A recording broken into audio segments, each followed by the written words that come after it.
Halo candidators, selamat datang di University Story bersama aku, Arn Angelica, award di ISMA di Arts University Bournemouth, United Kingdom. Jadi hari ini aku akan jelasin sedikit mengenai pengalaman aku mendapatkan beasiswa ISMA atau Indonesian International Student Mobility Awards ke Inggris tahun lalu. Sebelumnya, aku tuh dari kecil emang udah sangat memimpikan untuk bisa belajar ke luar negeri. Dan alasannya tuh sebenarnya simple, karena aku tuh emang tertarik dan senang juga untuk belajar bahasa baru. Jadi dalam pemikiran aku, kalau misalnya aku belajar ke luar negeri, aku tuh bisa belajar banyak bahasa baru.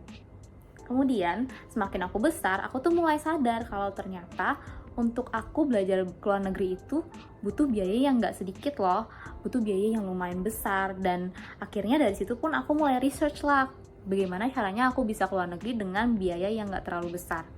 Dan dari hasil pencarian aku tuh menemukan kalau ternyata ada banyak beasiswa ke luar negeri yang bisa aku ikutin. Nah, dari situlah aku mulai daftar ke beberapa beasiswa yang ada di luar negeri. Yang pertama itu ada di Jepang, dan juga ada di Turki, sampai ke Korea. Tapi dari ketiga aplikasi itu nggak ada satupun yang aku lolos. Setelah kegagalan itu, aku tuh jadi berpikir ulang. Aku tuh jadi mikir, bisa nggak ya aku mendapatkan beasiswa ini, karena ya otomatis aku pesimis dengan kegagalan itu. Dan ternyata aku juga baru tahu kalau misalnya mendapatkan beasiswa ke luar negeri itu butuh proses yang panjang dan juga nggak mudah. Sampai akhirnya aku masuk ke masa-masa perkuliahan, aku mulai kenal dengan banyak teman-teman yang sama-sama menargetkan beasiswa ke luar negeri, dan aku juga kebetulan kenal dengan kakak tingkat yang merupakan alumni ISMA Awardee. Jadi aku bisa tanya-tanya langsung nih soal program ISMA ini gimana, dan gimana cara aku bisa mendaftarkan diri untuk mengikuti program tersebut. Dari situ aku mulai research juga, aku cari tahu ke official website-nya, ke official social media-nya, aku tanya ke bagian akademik kampus, dan aku juga cari tahu di social media secara luas ya, karena biasanya alumni-alumni ISMA Awardee juga suka sharing session di social medianya. Kemudian akhirnya aku meyakinkan diri lah untuk menjadi salah satu pendaftar di program ISMA ini. Untuk candidators yang ternyata tertarik dan berminat untuk mendaftarkan diri ke program ISMA ini, ada beberapa langkah yang mungkin bisa kalian lakuin ya. Kalau dari aku personally, langkah pertama yang akan aku lakuin adalah ngelakuin research besar-besaran, cari tahu segala hal soal ISMA ini dari sumber manapun yang tentunya kredibel, bisa dari official website-nya, official social media-nya, atau mungkin kalian mau tanya langsung ke kakak-kakak alumni, karena biasanya mereka juga buka sharing session soal host uni dan region yang mereka tempati dulu. Jadi itu akan lebih memudahkan kalian untuk mencari tahu soal program ISMA ini. Kemudian yang kedua adalah kalian mempersiapkan diri untuk mengikuti tes bahasa Inggrisnya, optimalkan skor bahasa Inggrisnya. Kemudian yang gak kalah penting adalah kalian persiapin paspor, dokumen, dan persurat-suratan, karena ketika kalian mendaftarkan ke program ISMA nanti, itu banyak banget dokumen dan persurat-suratan yang harus kalian urus ke bagian akademik kampus atau ke bagian eksternal. Jadi memang kalian tuh harus prepare banget soal dokumen dan persuratan ini. Yang ketiga adalah make sure kalian udah punya plan yang jelas mengenai program ISMA ini, terutama tentang impact yang akan kalian bawa setelah kalian selesai mengikuti program ISMA. Ketika kalian memutuskan untuk mendaftarkan diri di program ini, kalian tuh udah harus tahu tujuan kalian mengikuti ini apa sih, dan apa yang akan kalian gain dari program ini.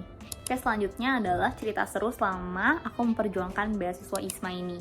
Jadi tentunya dalam prosesnya itu kemarin aku nggak sendirian, aku tuh bareng sama teman-teman deket aku di jurusan yang ya sama-sama memperjuangkan beasiswa yang sama gitu. Jadi kita udah melewati banyak hal bersama, kami tuh sempet pulang pergi Bandung beberapa kali untuk mengurus dokumen, kami juga melakukan mock-up interview bersama, sampai subuh bahkan, dan juga kami banyak diskusi soal ISMA ini, soal pilihan host uni atau enggak soal strategi penulisan esai. Jadi ya kami udah melewati banyak ups and down-nya bareng-bareng. Sampai tibalah di waktu pengumuman ISMA tiba. Jadi saat itu sekitar pukul jam 11 atau jam 12 malam, kami tuh masih bangun, lagi deg-degannya banget, lagi anxious parah soal hasil pengumumannya, dan kami khawatir kalau misalnya ternyata pengumuman itu nggak sesuai sama ekspektasi kita.